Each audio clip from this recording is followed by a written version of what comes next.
Salud amigos, tripulantes de nuestra querida, contaminada y única nave espacial.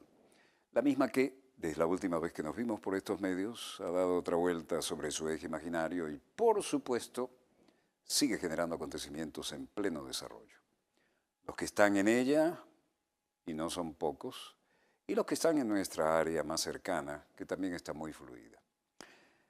El tema espacial ha servido durante mucho tiempo para mantener activos los aparatos tecnológicos, militares, industriales, dirigido a algo un poco más noble que destruirnos entre nosotros mismos, ¿no? Y eso, aparte de mostrar músculo y desafíos tecnológicos entre una y otras grandes potencias, ha servido de alguna manera para un desarrollo científico, pero también para mantener las cosas sin autodestruirnos, porque esta es nuestra querida, contaminada y única nave espacial. Bueno, esto ha dado lugar a alardes de tecnología, de eso se deriva mucho que cambia la calidad de vida y los desarrollos científicos a los que vivimos a nivel terrestre, y de alguna manera hay que agradecer que se hayan ido por ahí, ¿no? Ahora, el último lanzamiento del cohete que Corea del Norte, en un absoluto desafío, ¿no?, hizo volar sobre Japón y todo esto, ha recalentado el área. Pero lo que respecta a la actividad realmente espacial con otros fines, la Rusia actual compite de alguna manera con la China, que viene por sus fueros y está imparable, pero los que tienen el deseo de seguir desarrollando tecnología no se han detenido por esto, sobre todo aquellos que tienen el presupuesto, la voluntad y la necesidad geopolítica de hacerlo, ¿no? Dicho esto, veamos los acontecimientos en pleno desarrollo, porque hay bastante y muy novedoso de esto. Lo bueno es que aquí se han sumado esfuerzos de las diferentes potencias que antes podían ser consideradas rivales, ¿no? El próximo equipo de la Estación Espacial Internacional se somete a pruebas en la ciudad rusa de las estrellas antes del lanzamiento el 13 de septiembre, era la última noticia. Los miembros de la expedición 53-54 de la Estación Espacial Internacional, el cosmonauta ruso Alexander Misurkin, los astronautas de la NASA Joseph Acaba y Mark van der Haye, participaron en pruebas finales en Star City, cerca de Moscú, la ciudad de las estrellas, y eso corresponde al jueves 31 de agosto, antes del lanzamiento que está previsto en septiembre. Durante la prueba, la tripulación demostró su capacidad para hacer frente a la situación de emergencia con una réplica de la cápsula Soyuz. El lanzamiento de la Soyuz MS-06 en Baikonur está programado para el 13 de septiembre. Los miembros de la tripulación pasarán 167 días en órbita y realizarán varias salidas espaciales. Aquí Alexander Misurkin decía, gracias a Dios, gracias a Dios, una caminata espacial está programada para mis amigos y para mí también, y les diré cómo es para mí esta parte la más interesante de mi trabajo. En cuanto a experimentos, seguiremos llevando a cabo todo un programa. Y Mark van der Haye dijo, estoy muy contento de que haya menos agua que en Houston ahora mismo.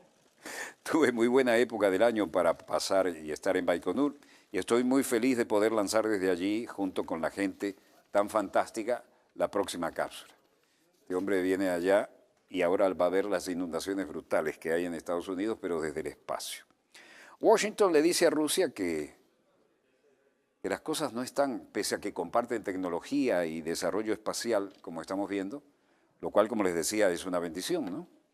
Porque la carrera espacial y las demostraciones de talento permitieron encaminar muchos millones que podrían haber ido a la industria para destruirnos entre nosotros y encaminarlos hacia el espacio. Se siguió moviendo mucho dinero en tecnología de punta, pero se logró también bajarle un poco la presión a lo que era la suicida carrera armamentista de la carrera atómica previo a estos acuerdos. Este edificio es interesante. ¿Por qué?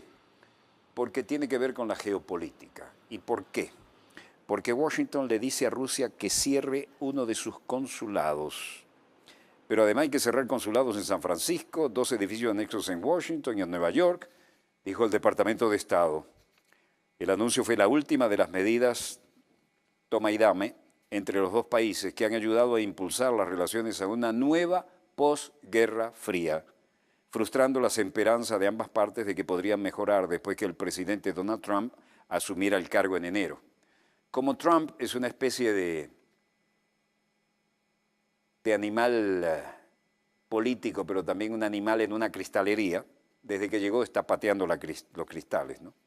El anuncio fue la última de las medidas y el mes pasado Moscú ordenó a Estados Unidos cortar su personal diplomático y técnico en Rusia en más de la mitad, a nada menos que todavía 455 personas. Después que el Congreso apruebe abrumadoramente nuevas sanciones contra Rusia, las sanciones fueron impuestas en respuesta a la intromisión de Rusia, según dijeron en Estados Unidos, a las elecciones presidenciales de 2016 y para castigar a Rusia por su anexión de Crimea de Ucrania. Naciones Unidas alerta sobre gran cantidad de bajas por ataques aéreos de la coalición contra Raqqa. Las fuerzas de ataque de la batalla en la ciudad siria de Raqqa están contrariando el derecho internacional con sus intensos ataques aéreos y llevando a cabo una guerra a expensas de vidas civiles, dijeron en Ginebra, y aquí vemos la denuncia, ¿no? 20.000 civiles están atrapados en Raqqa, donde los combatientes yihadistas están sosteniendo a algunos de ellos como escudos humanos, dice la vocera del organismo mundial. Según la Oficina de Derechos Humanos, ha habido una grave escalada del número de ataques aéreos que golpearon a la ciudad siria en agosto, en comparación con el mes anterior, con la coalición liderada por Estados Unidos, conduciendo a 1.100 ataques aéreos frente a 645 en julio, con 151 civiles muertos en 6 incidentes nada más, debido a ataques aéreos y ataques terrestres. Es decir, Rabina Shadmazani, que es la vocera de las Naciones Unidas, dice: lo que nos preocupa es que la batalla para recuperar Raqqa se está librando a expensas de la vida de los civiles.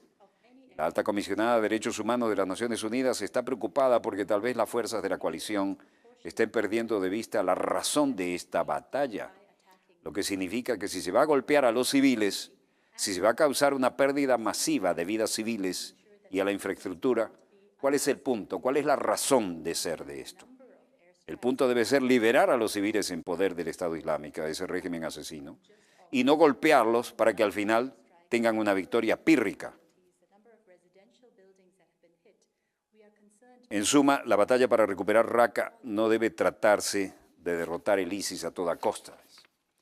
Cualquier objetivo militar, cualquier área, debe ser pensada con mucho cuidado, dice el comunicado que vemos, con el fin de asegurarse de que es proporcional a la ventaja que se obtendría al atacar este tipo de instalaciones. Bueno, China denuncia la obstinación por nuevas sanciones contra Corea del Norte. Y el tema se repite. Aquí tenemos la habitual vocera de la Cancillería. China advirtió que las tensiones en la península coreana no es un guión para un videojuego, lo dijo una vez más. Y esto lo dijo un día después que Japón presionara a Estados Unidos para que propusiera nuevas sanciones al Consejo de Seguridad de Naciones Unidas sobre Corea del Norte. Los diplomáticos dijeron que podrían dirigirse a los trabajadores del país que actúan en el extranjero, al suministro de petróleo y a las exportaciones de textiles. Los Estados Unidos elaboran tradicionalmente las resoluciones para imponer sanciones a Corea del Norte por su programa de misiles balísticos y eventualmente de armas nucleares. El Consejo de Seguridad condenó el escandaloso disparo del misil balístico de mediano alcance sobre Corea del Norte, pero amenazó con nuevas sanciones. Pyongyang dijo que el lanzamiento fue para contrarrestar las maniobras militares de alto nivel de Estados Unidos y Corea del Sur. Un empujón por nuevas sanciones probablemente contrarreste la resistencia de las potencias con el veto de China y Rusia.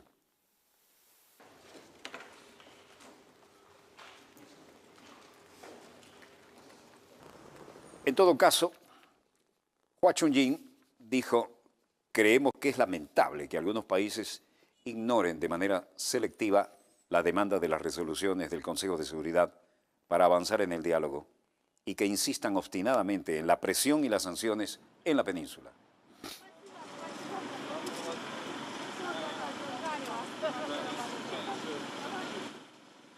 Y aquí estamos viendo la gigantesca empresa Rusia Hidroelectricidad beneficios, un proyecto de plantas hidroeléctricas financiados por BRICS en Rusia financia también a la población local. Proyecto de 50 megavatios de las centrales hidroeléctricas bajo el marco de BRICS beneficia a los residentes en la República de Karelia de Rusia. El proyecto lanzado en octubre pasado es financiado por el Banco de Desarrollo y liderado por BRIC con sede en Shanghái, como dice este técnico aquí. La inversión en el proyecto de las centrales hidroeléctricas es de 11.800 millones de rublos, unos 201.500 millones de dólares estadounidenses. Se espera que esté terminada muy rápido, en 2019. El proyecto incluye 2 pequeñas centrales hidroeléctricas, líneas de transmisión de 8.000 kilómetros y otras instalaciones eléctricas. Hemos terminado los trabajos de preparación y ahora estamos trabajando en la construcción de la estructura principal, los ductos para la segunda central eléctrica y estructura de hormigón de retención del muro pronto se completarán. Mientras tanto, la instalación en las plantas y luego unidades generadoras de energía y toda la energía generada será enviada a la red eléctrica central, dijo Alexander Zurnev, ingeniero del proyecto. Orgulloso, joven, con una gran responsabilidad histórica, declara con orgullo, por supuesto. Las construcciones de las 2 centrales ocurrirán simultáneamente y alrededor de 4.000, en un principio, 400 después, trabajadores especializados, en su mayoría residentes locales, están trabajando en el sitio. Nuestros salarios son muy buenos, tenemos muchas actividades de entrenamiento y de entretenimiento, tenemos hasta un gimnasio aquí, después del trabajo podemos ir a pescar. Básicamente las cosas están bastante bien aquí, dijo Alexander Eversov, uno de los trabajadores. Aparte de los puestos de trabajo, los ingresos fiscales y las oportunidades de negocios que trae este proyecto, las plantas también pueden resolver la escasez de energía en Karelia una vez terminado. En las situaciones actuales, el desarrollo del sector energético local, dijo, es nuestra máxima prioridad. En primer lugar, es el desarrollo de la electricidad renovable y limpia y aumentar su proporción en la producción de energía, no solo en Karelia, sino en toda la red eléctrica en la región noreste. Bueno, hasta ahora las cosas van muy bien. El presidente Xi celebra la ceremonia de bienvenida para su homólogo de Tayikistán y el presidente de Tayikistán, Emomali Rahmon, antes de sus conversaciones el jueves en Beijing. Por supuesto, ceremonia oficial, himnos de los 2 países, y los 2 líderes pasaron revista a la Guardia de Honor. El presidente Rahmon está realizando esta visita de Estado a China por invitación del presidente Xi y asistirá al diálogo de mercados emergentes y países en desarrollo en Xiamen, una ciudad costera en la provincia oriental de Fujian. China y Tayikistán acuerdan forjar una alianza estratégica integral. Y el presidente chino Xi Jinping sostuvo, como vemos, conversaciones con el presidente de Tayikistán, Emomali Rahmon, y acordó establecer una asociación estratégica muy amplia, más allá de lo que se esperaba. Rahmon está realizando visita de Estado a China hasta el 5 de septiembre. Vean esto, la entrada de la ciudad prohibida, las hermosísimas instalaciones con flores cuando es la estación. Esto queda frente a la plaza de Tiananmen, ¿no?, que es la plaza más grande del mundo. Y esto que están viendo es el Palacio del Pueblo y es el salón techado más grande del planeta. Hay unas fallas de origen acá, así que les contaré. Rahmon realiza la visita de Estado a China del 30 de agosto al 5 de septiembre a invitación de Xi. Durante su estancia en China asistirá al diálogo de mercados emergentes y países en desarrollo a celebrarse en Xiamen. Xiamen es una ciudad costera, ¿no?, en la provincia oriental de China de Fujian. Y además, el Congreso Nacional del Partido Comunista de China, 19º Congreso Nacional, será convocado para inaugurarse el 18 de octubre en Beijing. Hay mucho movimiento de la agenda internacional y de la local, ¿no? La sugerencia hecha por el Buró Político del Comité Central del Partido Comunista de China en la reunión de jueves será presentada a la 7ª sesión plenaria del Comité Central del Partido Comunista de China. Esto es recepción con gran banda y con todos los honores, pero nos llegó muy mal el sonido.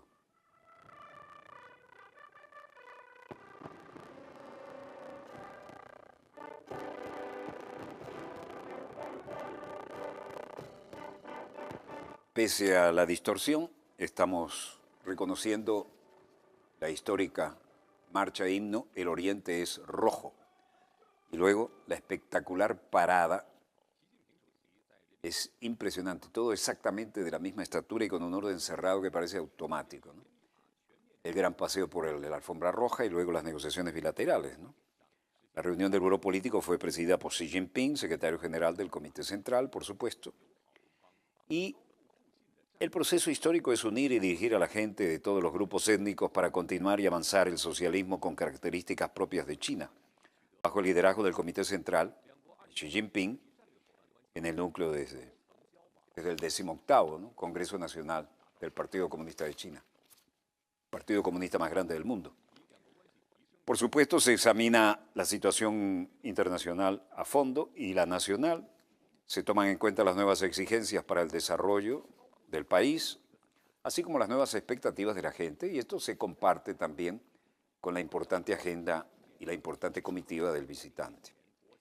El Congreso es una reunión muy importante que va a celebrarse cuando China está luchando por su victoria final para lograr una sociedad moderadamente próspera de una manera general y en un momento crítico para el desarrollo del socialismo con características propias del estilo chino. Esto no es solo el comunicado, es lo que realmente están llevando adelante desde la década del 80, por lo menos, cuando estuvimos por primera vez allá. Se mantendrá muy firme y bien izada la bandera del socialismo con características chinas, se guiarán con el marxismo-leninismo y el pensamiento de Mao Zedong, la teoría de Deng Xiaoping y el importante pensamiento de las tres representaciones, que es un punto doctrinario propio, y la perspectiva científica de desarrollo, llevando a cabo la esencia de Xi, una serie de conversaciones importantes y los nuevos conceptos, pensamientos y estrategias de gobernabilidad del Comité Central del Partido Comunista de China. El Congreso también pretende impulsar la confianza con el camino, la teoría, el sistema y la cultura del socialismo. Pero en este caso de la bilateral, China y Tayikistán se comprometen a vincular las estrategias de desarrollo de cada uno y profundizar la cooperación. La promesa se hizo en esta reunión entre el primer ministro chino Li Keqiang y el presidente tayiko Emomali Rahmon. Li dijo que China y Tayikistán son vecinos y amigos. El presidente Xi Jinping sostuvo conversaciones fructíferas con Rahmon y elevó el nivel de la relación bilateral, inyectando un nuevo impulso al desarrollo de la relación entre China y Tayikistán. China apoya a Tayikistán para seguir un camino de desarrollo que está en línea con su condición nacional y está dispuesto a profundizar la confianza política mutua, conectar el camino y el cinturón, el camino de la seda, ¿no? Iniciar con las estrategias del desarrollo de Tayikistán, profundizar la cooperación de capacidad en energía, infraestructura y otras áreas clave, y mejorar la conectividad en el tráfico, la comunicación en otros campos. Esto que parecen imágenes frías y reiterativas, nos están hablando en realidad de la profunda e imparable influencia de China a escala planetaria y la permanente agenda de importantísimas bilaterales que no cesan, un día sí y otro también, y todo el mundo va a China ahora. Rahmon dijo que Tayikistán y China son socios estratégicos, lo reiteró. La relación bilateral está mostrando un fuerte impulso y la cooperación en la economía y el comercio. Los intercambios entre gente y otros campos han obtenido un desarrollo considerable. Y en este sentido, los funcionarios chinos enumeran 7 logros financieros que se harán en la cumbre de Xiamen del BRICS. Se espera que la cumbre de BRICS tenga 7 logros importantes en el sector financiero. Las 5 naciones de BRICS fortalecerán aún más los intercambios y la coordinación en términos macroscópicos, incluyendo la aplicación de políticas fiscales y monetarias, la reforma estructural y todos los demás instrumentos de política a fin de reforzar el crecimiento económico de los propios países del BRICS y, por supuesto, de China.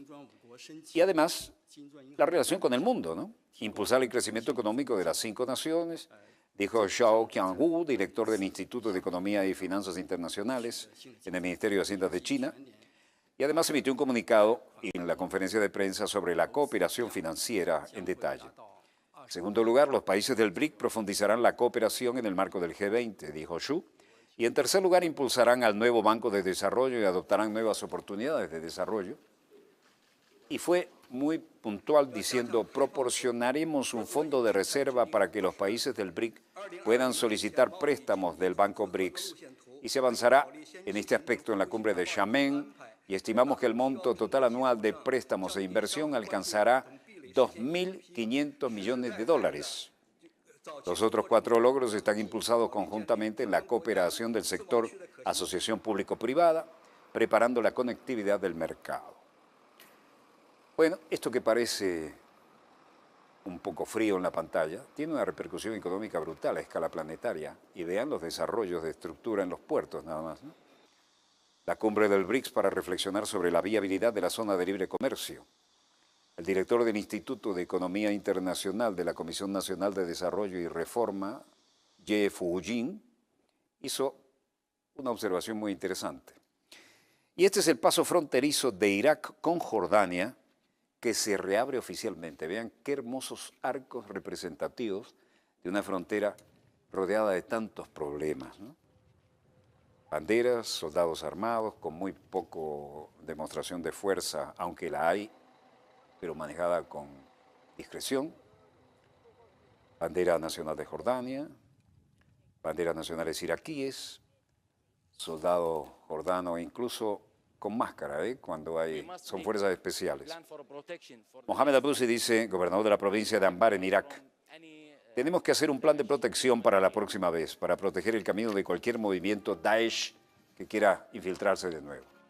Los funcionarios llegan a la ceremonia, oficial de policía saludando, soldados en posición de espera, varios ministros iraquíes del interior, Ghaleb al-Zubi, entre otros, funcionarios en la ceremonia, comandante del ejército en la ceremonia, más funcionarios participando, luego el desarrollo en el mapa del cambio geopolítico interesante en esto, y reflejo de los soldados en el espejo, fuerzas especiales preparados para lo que sea, helicóptero preparado en la frontera, cantidad de vehículos desechados vistos a través de una valla, torre de vigilancia muy moderna, hay mucha electrónica, camiones desechados también, una cerca elemental en la frontera.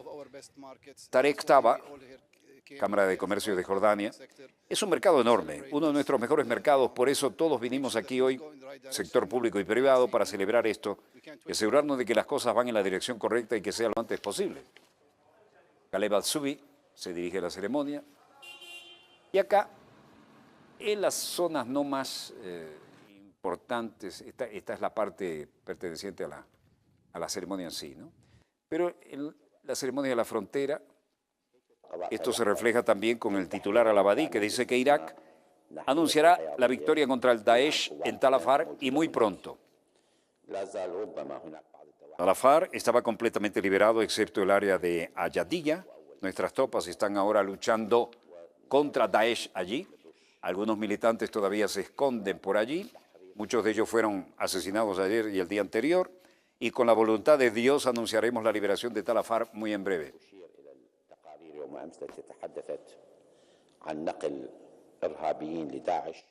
A una pregunta dijo, me gustaría referirme a los informes sobre la transferencia de terrorismo de Kalamón al este de Siria, cerca de la frontera entre Irak y Siria.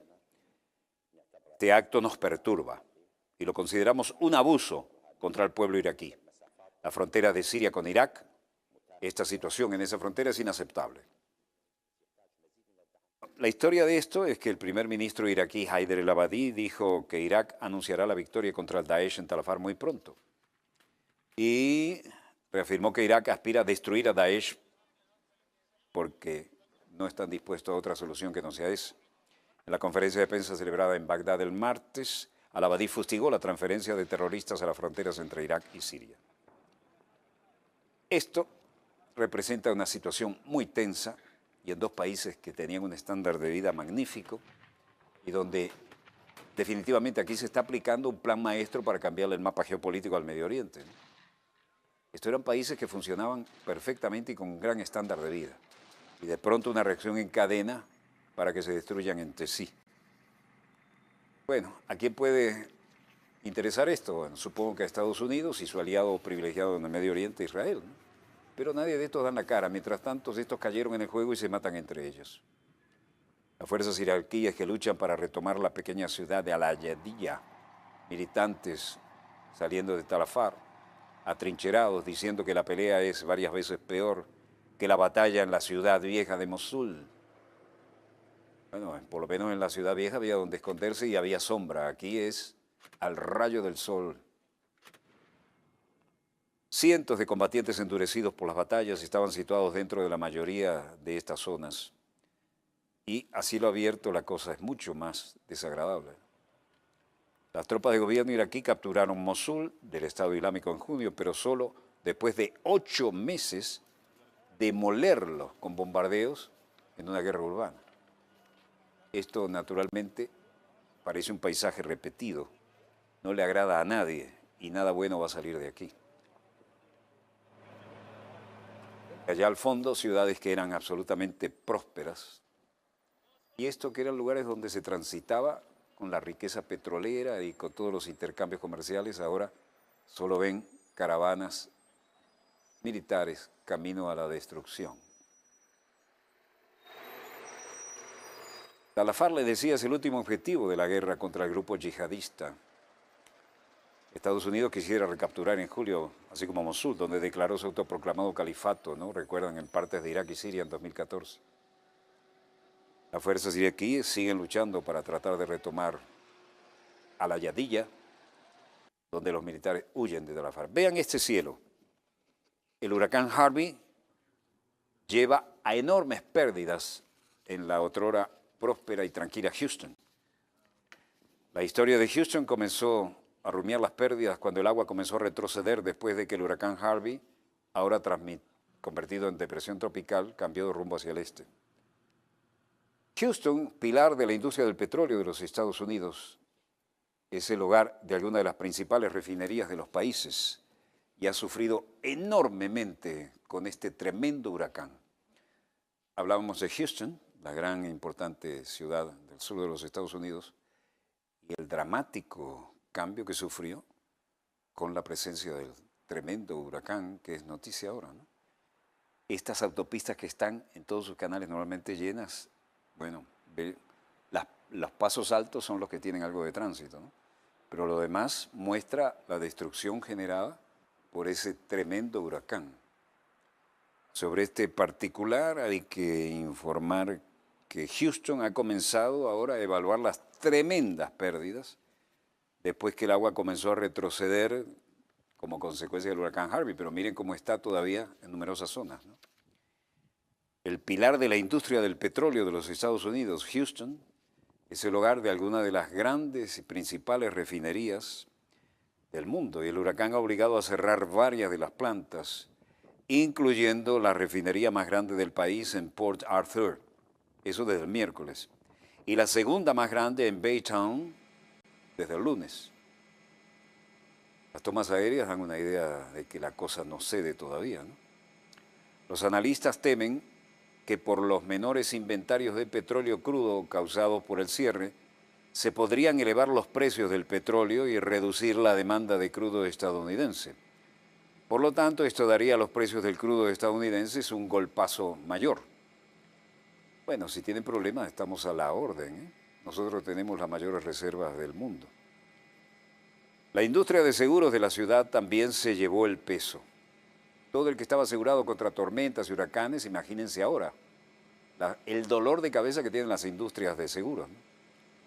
Más de 500.000 automóviles inundados serán desechados y el trabajo de reparación masiva se debe hacer en alrededor de 50.000 casas como mínimo, que fueron totalmente cubiertas por las aguas hace unos días. Las compañías de seguro podrían tomar hasta varios meses para llegar a manejar un acuerdo y mientras tanto sufren una caída en los precios de las acciones en picada. Los inventarios de crudo estadounidenses cayeron de 5,4 millones de barriles en la semana del 25 de agosto a 457,8 millones y un 7,6% por debajo del nivel registrado en la misma semana del año pasado, según datos publicados por la Administración de Información de Energía. Vean las carreteras que desaparecieron, los puentes que se cayeron, las maravillosas zonas de áreas verdes en las que la gente salía a pasear, a hacer camping, algún que otro tirito de cacería. Todo esto se ha transformado en una pesadilla, pero además no es solo el agua, es las millones de toneladas de lodo que traen consigo. Harvey llegó a tierra en las zonas costeras de Texas el viernes por la noche como un huracán de categoría 4. Desde entonces se ha ido degradando hasta llegar al nivel de tormenta tropical. Pero la gigantesca cantidad de lluvia que desencadenó ha causado tremendas inundaciones, jamás vistas en Houston, en la parte baja ni hablar. Y es la cuarta ciudad más poblada de los Estados Unidos. Harvey ha roto el récord de precipitaciones de una tormenta ciclónica en el continente, es decir, en el Estados Unidos continental, ¿no? Casi 132 centímetros, ya no hablamos de milímetros, 132 centímetros de lluvia observada en el estado de Texas, dijeron las autoridades. Tenemos con ustedes una interesantísima entrevista que merecía y solicitaron que fuera repuesta. ¿Esto por qué? Por la densidad de su contenido. Escuchemos. También tenemos que mirar la velocidad de la información, pero no se ponen a plantearse. Por ejemplo, dime una cosa, ¿cómo es posible que se esté repitiendo la misma información o los mismos hechos de otras partes en el mundo, sobre todo en Europa del Este, en Siria, en Libia? Lo que se está pasando en Venezuela, estas formas de pelea, de agresión y de manipulación, eso ya pasó en otros países. Y como un periodista, explícame, Walter, ¿cómo es posible de que un periodista no diga por qué es lo mismo, por qué se parecen tanto? ¿Y por qué, por ejemplo, el caso de Irak, nos metieron semejante mentiras y nosotros seguimos creyendo en Estados Unidos? Yo no lo puedo entender. Eso es algo que yo no puedo entender. He estado tocando el micrófono. ¿Por qué, si nos mintieron el caso de Irak, ha sido tan burdo, que nos dimos cuenta, bueno, uno ya más o menos lo dudaba, de las famosas armas de destrucción masiva? Nos dimos cuenta que nos mintieron ahí, nos dimos cuenta más o menos de las mentiras en Libia y de tantas otras partes. Seguimos creyendo en Estados Unidos. Bueno, nosotros no, ellos. Hernando Calvo Ospina significa todo un currículum. Cuéntame eso de que Estados Unidos metió la mano. Sí, yo les debo agradecer a ellos que me volvieron un poquito público justo el 19 de abril del 2009. Yo iba por Le Monde Diplomatique, yo hacía grandes reportajes para ellos y viajaba a París, México y luego México, Nicaragua. No es cualquier cosa Le Monde Diplomatique, ¿no? Eso es jugar en las grandes ligas o en fútbol en primera división internacional. Sí, escribí más de 10 años ahí. Más de 10 años en Le Monde. Chapeau, monsieur. Entonces, hacía más o menos 2 reportajes por año, 2 grandes reportajes por año. ¿Iba rumbo a Nicaragua? Pasando por México, era París, México primero. Ajá. Y faltando 1 hora para llegar a Estados Unidos, no, llegar al espacio de Estados Unidos, el piloto mandó a todo el mundo a sentar, dijo que las autoridades estadounidenses prohibían el sobrevuelo de la nave porque a su interior había una persona que era un peligro para la seguridad nacional de Estados Unidos. ¿Qué tal? 2009. 2009. Vuelvo aquí con esto, me gusta mucho recordar esto porque pasó algo que hablamos ahora acerca de la manipulación de los medios. Mira, yo puedo hacer aquí, mañana, en cualquier lugar, un discurso sobre la manipulación de los medios. Hagamos. Y decirle a la gente cómo no se deben de dejar manipular de los medios, bla, bla, bla, bla, blum, blum. Y ese día me dio una tremenda vergüenza conmigo, porque cuando pasa esto, el piloto, yo hice lo que creo que casi todo el mundo hizo en el avión. Mirar al de al lado. Mirar quién tenía barba y quién tenía la famosa vestido blanco, o sea, un musulmán. El estereotipo. Un terrorista. Lógico, yo lo hice. El avión tuvo que bajar hasta San Martín, hasta Fort-de-France, esta colonia francesa. Tanquearon el avión y el avión arrancó para entrar por el sur, Martinica. por México, para entrar por el sur. Cuando el avión llegó a la altura que tenía que llegar, vino el copiloto, me invitó a que fuera a la parte de atrás del avión y me dijo, señor Calvo, usted es el responsable del desvío del avión. Yo me quedé mirando y le dije una sola pregunta. ¿Usted cree que yo soy terrorista? Y me dijo, no, y en París dijeron que tampoco. ¿Qué En París. qué histeria es esa? Bueno, llegué a México, me detuvieron, me dijeron que era por orden de la CIA y el Departamento de Estado que me detenían, pero que México no tenía nada contra mí. Fueron muy decentes conmigo. No fue un interrogatorio el que me hicieron, fue una charla con 2 oficiales y luego me dejaron ir. La cuestión fue, eso fue un sábado, el domingo yo estaba en toda la prensa en Francia. No existía un solo medio que no retomara eso.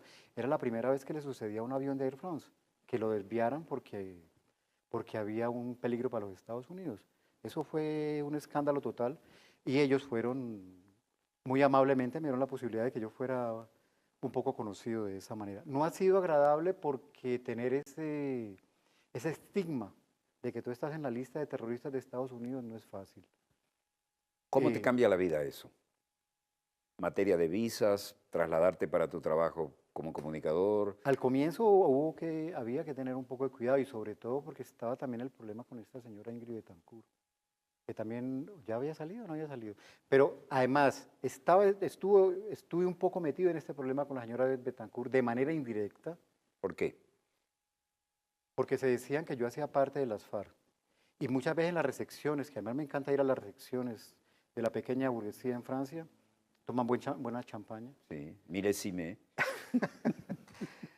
Entonces, por ejemplo, o en las recepciones de la izquierda, y había gente muy agresiva hacia mí, que me decía, ¿y ustedes cuándo van a soltar a Ingrid Betancourt? Yo le decía, mire, yo anoche no dormí con la dirigencia de las FARC, pero esta noche duermo con ellos y les cuento mañana. Pero hubo mucha tensión, mucha agresividad.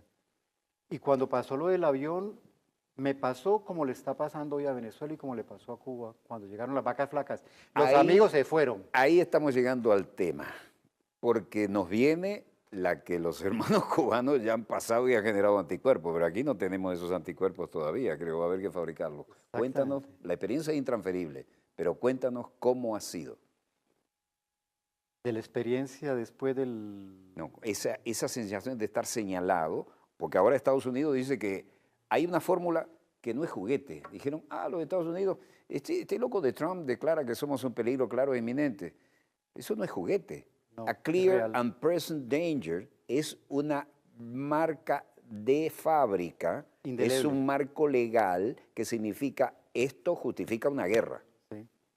Y esto no es juguete, yo lo he dicho varias veces, pero aquí no parece que no le ha entrado en el disco duro. Cuando Estados Unidos te dices, tú eres a clear and present danger, un claro y presente peligro, no es que es una frase para inspirada, es porque necesitan entrar en el marco legal para dejar el presidente listo para una acción. Exactamente.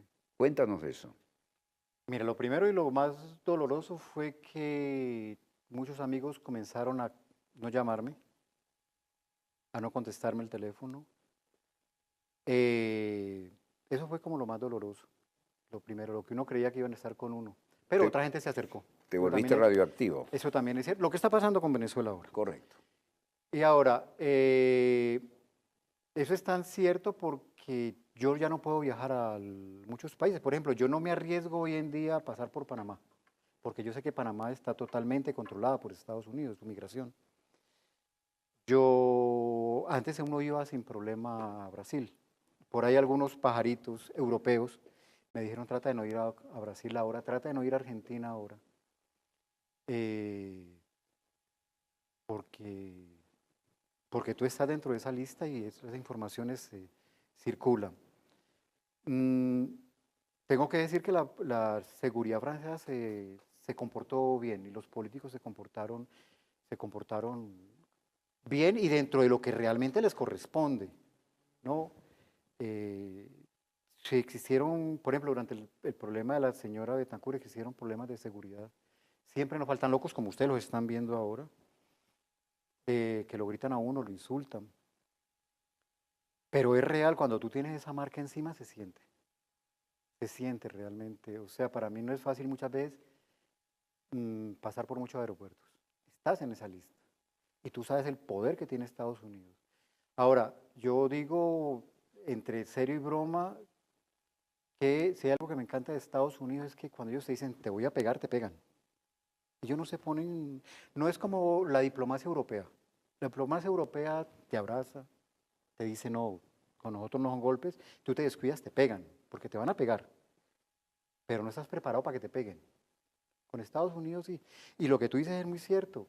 Era, volviendo a lo que, la pregunta que yo te hacía, es, explícame cómo los periodistas, cómo los intelectuales, la gente que conoce, que criticamos a lo que se llama el imperialismo de Estados Unidos, todavía creemos, dudamos de que lo que dijo Estados Unidos sobre Venezuela no se va a cumplir. Si ya lo cumplieron en todas partes, donde ellos dijeron nos vamos a meter, se meten. O ellos dijeron vamos a pegar a un país, le pegan. Y sobre todo cuando hay recursos estratégicos. Y en el caso de Venezuela tiene todo. La desgracia de un país pobre es tener riquezas. Esa es la mayor desgracia que tiene. Porque parece que nosotros no tenemos derechos, nuestras tierras, de tener, ser dueños de lo nuestro. Y el gran pecado de Chávez, pecado entre comillas, fue haberle dicho el petróleo es venezolano y es para los venezolanos. Eso fue Venezuela echarse todos los enemigos del mundo encima. Y no cualquier enemigo, son los poderosos de Estados Unidos allá. Entonces, Además, fuimos los creadores de la OPEP y eso ninguna compañía, ninguna de las 5 hermanas lo perdona, porque organizamos el cotarro de manera que fueran unidos a defender los precios del petróleo de acuerdo al productor, no tanto como al comprador como era antes, ¿no? Exactamente. Eso no nos lo perdona. No, pero yo creo que ustedes han cometido muchos pecados, muchísimos, muchísimos. El Alca se vino abajo. Ustedes. Eso es terrible. Yo no entiendo. Mira, yo creo que, permíteme que yo hable una cuestión que me gusta recordarle a los venezolanos, porque es que lo que está pasando en Venezuela ahora es muy delicado. No pienso ni interrumpirte. Mira, háblame del paramilitarismo, escucha. que era un fenómeno que no es nuestro, que es de la hermana Colombia. No, pero Las bases que nos déjame- negamos a tener nosotros, se bajaron los pantalones 7 veces con 7 bases gringas, Ya- el espacio aéreo, marítimo, terrestre, y ahora un soldado gringo que siempre se rascan y se meten otras cosas, vía nasal, etcétera, sale a violar a una muchacha y no lo pueden tocar, tienen que entregárselo a su comando. Pero antes de, me voy a meter a ese tema, pero permíteme la cuestión con Venezuela y los venezolanos. Antes de Chávez, muy brevemente, y los venezolanos de esto no se dan cuenta, Venezuela era un país más. Venezuela era petróleo, pero en la geoestrategia no importaba, la geoestrategia política. Hoy en día, o hace algunos, hoy en día no había este bendito problema de la mala imagen de Venezuela, desgraciadamente por esta oposición antinacionalista. Pero antes había un venezolano ahí y yo aquí, y el venezolano pasaba por migración y le decían, ah, Chávez. Yo pasaba, y paso todavía, y me decían, ah, colombiano, cocaína. Y los venezolanos no se dan cuenta cómo Chávez sacó Venezuela arriba, que hoy Venezuela es un país importante a nivel de la geoestrategia política. Eso no lo saben los venezolanos. Nos metió en las grandes ligas. Con Colombia. Mira, el Estado colombiano, su gobierno a mí me da vergüenza por lo que ha hecho y hace contra Venezuela. Me da vergüenza de su historia, porque la historia de Colombia, yo no he conocido una oligarquía que necesite tanta sangre para vivir como la oligarquía colombiana. Yo no sé con qué genes hicieron la oligarquía, de dónde viene, porque así hayan llegado los conquistadores españoles más asesinos, no da para que esta oligarquía colombiana sea tan asesina, pero también tan manipuladora y lo hace muy bien. Bueno, es una de las grandes democracias en América Latina cuando, Walter, te vas a asombrar si yo te digo que, mira, la dictadura en los años 70 y parte de los 80, juntas,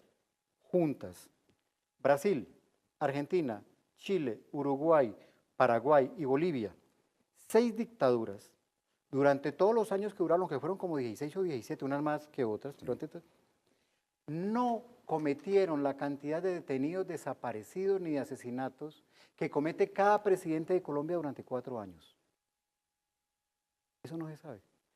Nos salva o salva ese sistema, uno, porque es amigo de Estados Unidos y dos, porque es una democracia. Salva a ese país de que no se le diga que es una narcodemocracia o un narcoestado por ser muy amigo de Estados Unidos. Es el Caín de América. Es el Israel de América. Eso es. Lo salva eso. Y eso salvó a un gran narcotraficante, jefe narcotraficante, terrateniente, que es Uribe, que le entregó el país, más de lo que ya estaba entregado, a Estados Unidos. Pero esa violencia, esa violencia y haber convertido realmente el Estado en un Estado, el Colombia hoy en día es un Estado narcoparamilitar. Eso es el Estado colombiano hoy. Porque realmente muchas de sus estructuras están manejadas por el narcoparamilitarismo, por la mafia paramilitar. Desgraciadamente está al lado de Venezuela y todos sus problemas han venido para acá. Salvo el bombardeo de Ecuador. Tremendo, ese día yo iba a estar ahí ese día. ¿Cómo así? Cuéntame. Yo iba a entrevistar a Raúl Reyes ese día con un equipo de la televisión francesa. Y se enfermó uno de los muchachos, el camarógrafo se enfermó y no llegamos. No era tu día. De ninguno de los tres. Entonces, sí, eso es, Colombia es, nuevamente, gracias a los grandes medios de comunicación y ser amigos de Estados Unidos, que manejan los grandes medios de desinformación mundial, Colombia no tiene la mala fama que hoy en día tiene Venezuela. Pero en Venezuela no asesinan, en Venezuela no desaparecen. En Venezuela el sistema económico no se mueve por el narcotráfico, en Colombia el sistema económico se mueve por el narcotráfico. Toda nuestra oligarquía tradicional y la nueva oligarquía está untada de sangre por todas partes. Y la nueva, que la representa Uribe, está untada de cocaína. Pero la misma cocaína también la recibió la oligarquía tradicional. Esa oligarquía tradicional que se hizo con dinero a partir de 1920 con la sangre y robándole el terreno a los cafeteros. Colombia se hizo grande o se hizo famosa con el café, con el auge del café en 1920. Y llegó, uno de esos fueron la familia Santos. La familia Santos, el dinero comenzó a hacer dinero asesinando cafeteros, robándole el terreno a los cafeteros. Hoy son parte de la oligarquía tradicional, la oligarquía rancia, que tiene sus diferencias de forma con la oligarquía, con la nueva oligarquía, que es la oligarquía narcoparamilitar. Cambio de estilo y de procedimientos. Pero la casa es la misma. Desgraciadamente, ustedes tienen ese problema ahí al lado. Y el paramilitarismo está en toda la franja de la frontera. Ahí están. Y está pasando algo. Mira, voy a aprovechar que es en este programa para yo contar algo que no he contado, que yo supongo que alguna gente lo sabe. Antes de que comenzaran las negociaciones de las FARC, públicamente, yo lo sabía. Y no me lo dijeron la gente de las FARC, tampoco me lo dijeron la gente del gobierno colombiano, porque además no tengo ninguna relación con el gobierno colombiano. Me lo dijo el jefe de la antena de la CIA en París, en esta época. Y él me dijo, nosotros necesitamos negociar con las FARC por 2 cosas muy importantes. El tipo ya tenía varias botellas de vino en la cabeza. Además le fascina hablar. Lo necesitamos por esto. Uno, porque los chinos se están apoderando de los recursos estratégicos de Colombia y los chinos, como no son enemigos para tus amigos guerrilleros, así me lo dijo, pueden entrar a todos los rincones de Colombia y las FARC ni el ELN los van a atacar porque los chinos nunca han hecho nada y ustedes siempre nos echan la culpa de todo a nosotros. Eso es la primera cuestión. Y la segunda cuestión, Venezuela. Nosotros sabemos que eso fue en el 2011, nosotros sabemos que una gran porción del ejército, si nosotros invadimos de una u otra manera Venezuela, una gran porción del ejército venezolano va a pelear. Otra parte se va a pasar con nosotros. Estoy hablando del 2011. Una buena parte de la población va a pelear. Pero lo que nosotros sabemos, y eso también es muy pendiente, es que la guerrilla colombiana va a entrar a Venezuela a defender a tu amigo Chávez. Y nosotros necesitamos atarle la mano a las FARC. Para eso son las negociaciones. Atarle las manos a la FARC.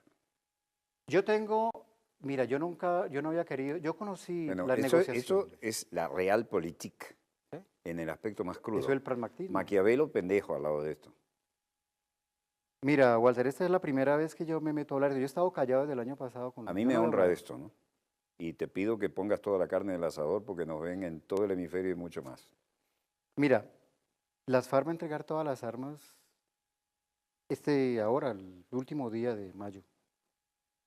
Y yo recuerdo todavía lo que el hombre me dijo, necesitamos tener las manos de las FARC atadas para entrarnos a Venezuela. Las FARC van a entregar las armas y yo no sé qué van a recibir A cambio. a cambio porque yo no lo veo. Pero ellos están peleando allá, pelearon allá, yo no he peleado allá y ellos, eso es todo mis respetos. Porque el objetivo fundamental para Estados Unidos es Venezuela. No solamente por el petróleo, por el oro, por el agua. Ustedes día a día van descubriendo que son casi el país más millonario en recursos estratégicos que tiene América Latina, más que Colombia, que tiene muchísimo. Biodiversidad, minerales raros, minerales estratégicos de todo tipo, los que se saben y los que no se dicen. Más la posición Geopolítica. geopolítica que tiene. Se maneja todo el Caribe desde ahí.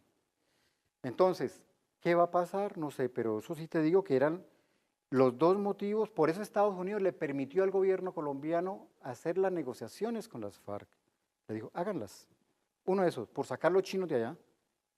Ahora, parece que el gobierno norteamericano le propuso a las FARC ser socios de negocios en algunas regiones donde las FARC han sido poderosas. Y eso me recordó a los salvadoreños, que los Estados Unidos también le propuso eso. Y los salvadoreños salieron perdiendo, porque nosotros no sabemos, de la izquierda nadie sabe de negocio.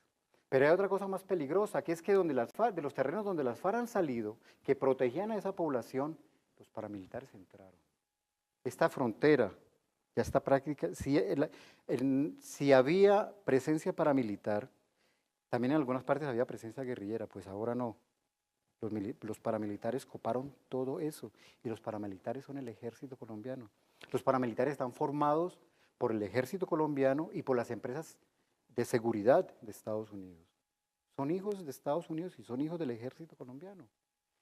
Financiados, ¿cómo se financian los paramilitares? Con el narcotráfico. Eso lo hizo el ejército norteamericano en Vietnam, con el opium. Las operaciones especiales de Estados Unidos en Vietnam fueron financiadas porque no podían irle a decir al Congreso, oye, necesitamos dinero para hacer operaciones especiales clandestinas, operaciones sucias, como se llaman. Entonces se utilizó el dinero de la heroína. En Colombia, el paramilitarismo se financia, eso lo sabe todo el mundo, se financia con el dinero del narcotráfico. El aparataje del señor Uribe está financiado totalmente con el dinero del narcotráfico y que siga siendo buen amigo de los Estados Unidos y en un día esto va a amanecer en Miami, en una cárcel. Pero tristemente eso es Colombia y me Uribe, preocupa. el doctor Barito. En este libro, Amando a Pablo, odiando a Escobar, dicen que si no fuera por él, que tuvo un cargo en la Dirección de Aeronáutica Civil y lo primero que hizo en cuanto lo nombraron fue adjudicar pistas privadas que eran para el narcotráfico, el gran papá del capo de la droga decía, si no es por esto, tendríamos que haber llevado la droga a nado, a Miami, ¿no? Si no fuera por ese bendito compañerito que nos permitió tener las pistas privadas. Sí, Pablo Escobar le debe mucho a él. Cuéntanos esta dama. Parece Virginia que Vallejo. Virginia Vallejo. Estaba en una intercambio, dijo, después que disfrutó de todo aquello y fue llevada en aires de millones por el capo de la droga, Estados Unidos le fabrica una identidad falsa y se la lleva y ella canta como Pavarotti, ¿no? ¿Qué pasó ahí? Ella fue la gran amante de Pablo Escobar.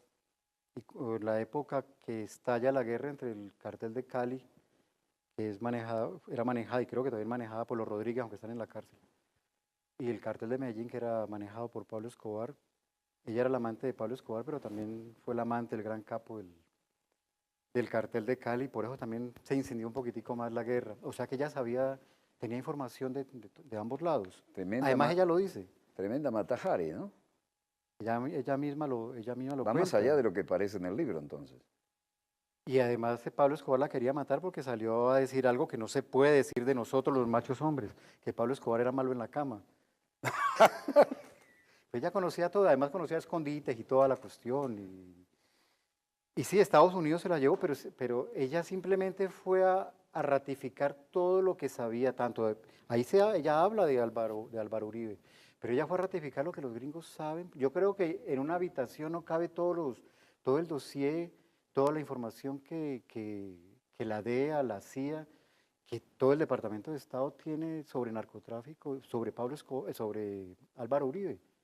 Ellos lo saben, lo que pasa El es que es muy doctor bueno. Barito, El ese doctor Barito. magnífico muchacho sin el cual no hubiéramos podido sino llevar a nado la droga hasta Estados Unidos. Ahora hay una Exactamente. lanza estratégica, porque el gran productor de drogas es Colombia Ajá. y el gran consumidor es Estados Unidos. Si cortas esto, se vuelven locos millones de consumidores en Estados Unidos también, ¿no? Pero alguien tiene que producirlo. El problema es que el problema de todo este tráfico es y lo decía Pablo Escobar, es que la cocaína es una mercancía, cualquier droga es una mercancía. Es como una camisa. Se producirán camisas mientras se necesiten. Y Estados Unidos y Europa, pero particularmente Estados Unidos, necesita cocaína. Hubo una etapa en que los jovencitos eligieron los de raza negra, ¿no? En la bahía de San Francisco, andaban en Cadillac con escolta y estaban vendiendo droga. ¿De dónde la sacaban? Era la época en que necesitaban dinero ilegal para jorobar a Nicaragua, hasta que un avión tipo Flying Boxcar, de lo que usaban en Vietnam, lo ametrallan y uno de los tripulantes decide que no va a morir, se tira paracaídas y canta como Pavarotti. Estalló el Van a escándalo. buscar en el bolsillo de la camisa del piloto que no se había quemado y un número privado, vamos a llamar, ¿y quién atiende? Bush en la Casa Blanca. Es una cosa que uno dice, no puede ser tanta hipocresía.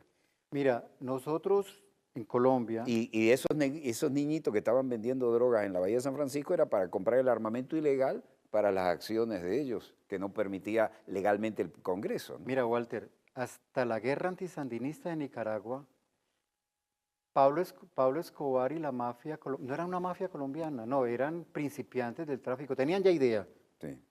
pero realmente quien manejaba el mercado eran los estadounidenses, eso era el que manejaba, ellos eran la mafia. Pero cuando se da la guerra antisandinista y que no se puede, y que el Congreso norteamericano prohibió